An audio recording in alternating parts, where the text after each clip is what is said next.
Hey everyone, I'm a little behind in all my videos, and that's because things just been hectic on my end.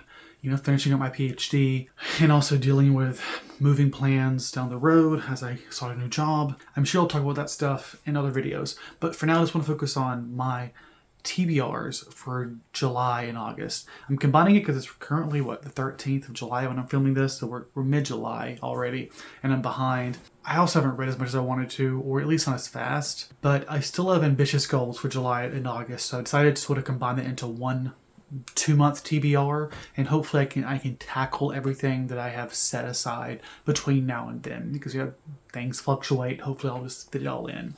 If not, it is what it is, same as every month. But without further ado, let's go ahead and get started. I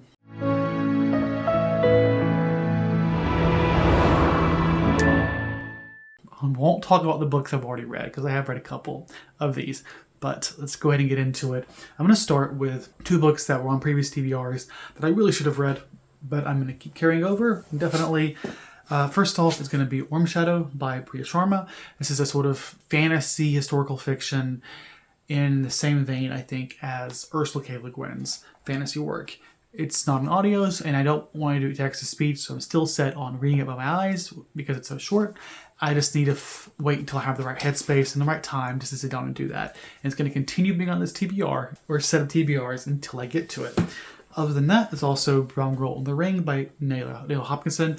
I had originally hoped to do this for the Readathon, and then I thought, I would do a standalone, 2-day vlog for Queer Blackathon. And then I just was really busy and not in the right headspace to film, so I decided to postpone this yet again, reading a different book that I did not finish during Blackathon. And so I'm going to get to it this month, or August, this period. I've gotten to the point where it should be available on Libby, so that should be good. But I can't get it other means. I can buy it if I want to, but I'm hoping to use Libby where possible. That's one thing I've been doing recently, is letting Libby decide when I read stuff, which I've been granted this multiple times, and I keep saying, never mind, hold, or push back. It's got to be in the right headspace, the right timing, and I'm close to getting that, I promise. And I'll say exactly why I haven't read it yet this month, and part of that is because other stuff I'll talk about in just a second. But before I get to my other stuff that I'm alluding to for some reason, let's continue with the genre fiction for these next couple months. If you saw my mid-year freakout tag, which I hope you did, it was a lot of fun. Took a lot of time and effort to edit. I put a lot of effort into it because I knew I probably wouldn't be producing much content around this time. First off, the Southern Reach trilogy, which I have started. I'm enjoying it. I'm hoping to get through all 3. It's a pretty chunker. This month or the next month. But if it ends up bleeding into a few more of the months, it's okay. The goal is to push through this and let this be a priority month to month until I've finished off this series as I work through getting through different series. If you're not familiar with Exhalation or the Southern Reach trilogy, it's a sort of weird sci-fi fiction where something alien seems to be altering or copying DNA. It's really fucked up, but also a lot of fun, if very confusing. Now horror. Can you see my shirt? This shirt does not fit. You don't see my belly sticking out. Let's start off with an anthology, Poe, Viola Datlow, or edited by her rather. It's a series of stories inspired by Poe. I've never actually read Poe, but I'm familiar enough with his work to know I think I really like this.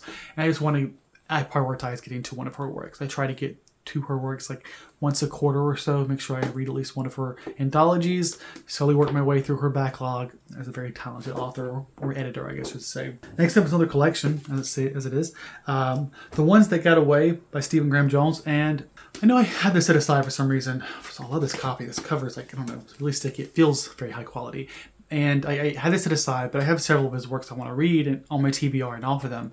And I've been trying to follow along with the Stephen Graham's read-along that's been going on from Bree from Block Petition, as well as Kim from Native Book Warrior. That's it, yeah, Native Book Warrior. And I missed the last one, unfortunately, and it didn't make the live.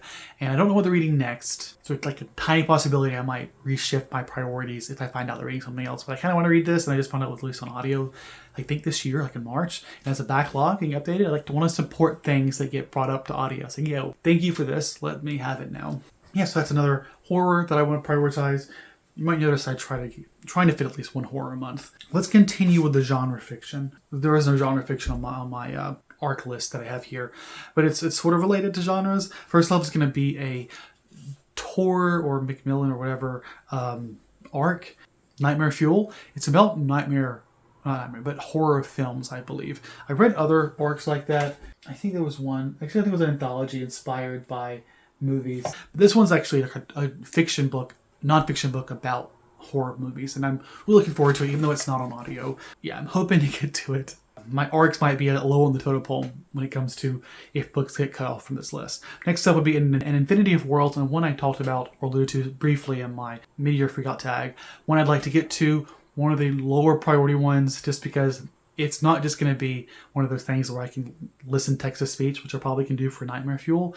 I'll probably have to sit down and dedicate my eyeballs to it, which it will probably not be prioritized over Priya Sharma's story. So there's basically 2 books that I want to read, at least partially with my eyes, for the next 2 months. We'll see which one wins out. I'm going to leave it at that for arcs, even though if my months improve beyond what they're at now, I might end up reading more, as per usual. I mentioned several Library of America books in my mid-year freakout tag, and even though when I filmed that, I mentioned that I probably wasn't going to read John Steinbeck this year, for some reason I felt compelled when it came to making my my August and July TBRs to fit in some, what's the word? Classics. So let's talk about my classics here. In Dubious Battle is the Steinbeck I've chosen to begin with because it's in my Library of America collection. It's from his earliest collection. I'm focusing on that collection. And it had a narrator that I was interested in. So hopeful there. I don't know anything about this book, and I'm okay with that. It's one of those authors who I think I really like and could end up loving. And I'll just keep digging into his work until I give up. Until I feel like, no, I shouldn't be reading all his work. Maybe I focus on the most important stuff, the biggest, most popular stuff. Because I still haven't read Grapes of Wrath. Grapes of Wrath is probably the biggest one that I haven't read. I've now read East of Eden and Of Mice and Men, both of which I loved. Next up is going to be a Ray Bradbury book, because it's in another Library of America edition that I have, and I was kind of in the mood, I guess. And also it's what it fits into more horror on my TBR. It's going to be Dubious Wine, and that's not right. Dandelion Wine. Like, I'm getting letters mixed up on the same line. That's the first time I've gotten words mixed up on 2 different lines. Dandelion Wine is, I believe, a prequel to a book that I didn't love at the time, which was the Circus, Something Wicked This Way Comes, which I loved the vibes of, but couldn't quite get into it on a literary level. But I may end up revisiting that depending on how I feel about this one. I love some Ray Bradbury, others have been hit or miss. But I don't think it's just a bad book. I think it's just because it's not always the easiest book. And finally, for classics that I want to prioritize, I'm going to go ahead and read a Jane Austen book. I know it's Jane Austen July. I may not get to it in July, and that wasn't really why I picked it up. I just thought to myself, I haven't read anything from her this year, and this was a gift from last year for my birthday from my advisor, and I want to make sure I keep getting through all these. And I will be reading Sense and Sensibility, even though I know there's a readathon or buddy reading going along. I think I heard Hannah Pennett's books talking about that. That's because I read that last year. It was fine. I'm not in love with Jane Austen just yet, although I was surprised by the amount of comedy that was in her work. It was more amusing than I was expecting. So I don't know what I'll read just yet. It'll be something from here. If you have a suggestion, was it Pride and Prejudice I read last year, I think? Yes, I'm pretty sure it is. I checked. So if you have a suggestion between Sense and Stability, Emma, and Northanger Abbey, what the fuck? It doesn't matter. You know what I mean. Just let me know in the comments. I probably won't get to it before this gets up. Now let's move on to my nonfiction related to 4th of July. Every year I like to read books that relate to American history, sort of in honor of American history, in honor of 4th of July, not necessarily as a celebration so much as a motivation for myself to do some self-education, I guess, about American history for the good and bad. I was originally going to be reading this one, among others, Abraham Lincoln Alive, Volume 1. Talked about this again in my mid-year freakout tag. But this is probably going to be closer to an August read. I don't think I'm reading it this month, largely because I have another set of books that I'm reading specifically for 4th of July and in response to the SCOTUS decisions, among others. And that was because I ended up just deciding to let that motivate me to focus my attention on SCOTUS, Congress, and Roe v. Wade, and the debacle, the fucking mess that is all of those things. The books that I've been reading to try and understand the system a bit better started off with The Brethren, which I had already finished, but I won't talk about just yet, talking about the Burger Court. Warren Burger, he followed the Warren Court, which was the one that basically was in charge of all of the very progressive period during the 1950s where they got like Brown versus Board of Education. And then Berger tried to swing it more right. And it's interesting because we see the conservatives getting more and more power in the early years of his court. And it's interesting to see how the power balance, how significant a role that can have on the impact of individual decisions. And I think that's a really good contrast to what's going on today. So make sure you check out the vlog that I'm doing for this sort of SCOTUS, I don't know. I haven't decided what the title is yet, but it's that area. And then also it's going to be Kill Switch by Adam something. And this is essentially about the obstruction and utter inability for the Senate to get anything done. And it centers on this argument or conversation on the filibuster and how it's been weaponized to basically cause obstruction and created a supermajority requirement for laws, which was never designed by the founding fathers. It was not intended. It was slowly warped in that direction, become obstructionist, and it's gotten to a point where now it requires everything that requires progress requires a supermajority, which was never the intent. Sure, a supermajority might be required, it might be necessary for an amendment, but for standard laws, that was never the goddamn intention. I shouldn't be talking so much about it because I already read it. Sorry. Watch the vlog for more details, but it's one that I'm really excited to read. Next up, so let the people pick the president. Why the Electoral College is fucking bullshit. At least why it's no longer relevant today.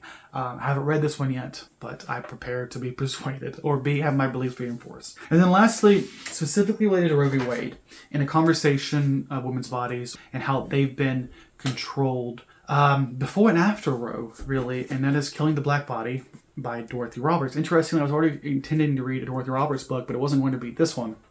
I ended up picking up this one because of this whole vlog and I guess Roe v. Wade being overturned. I just decided to refocus the conversation by reading to this. And this one I hope is obvious why I'm reading this, because it talks about the ways in which women's bodies are being controlled, specifically black women, and how they've been overlooked. And all of a sudden, there's this huge movement. People start to care now that their bodies are being attacked. And we need to recognize that there have already been bodies under attack. And it's not enough just to care when you're the one being affected. And I think this could be the conversation going on in here more broadly.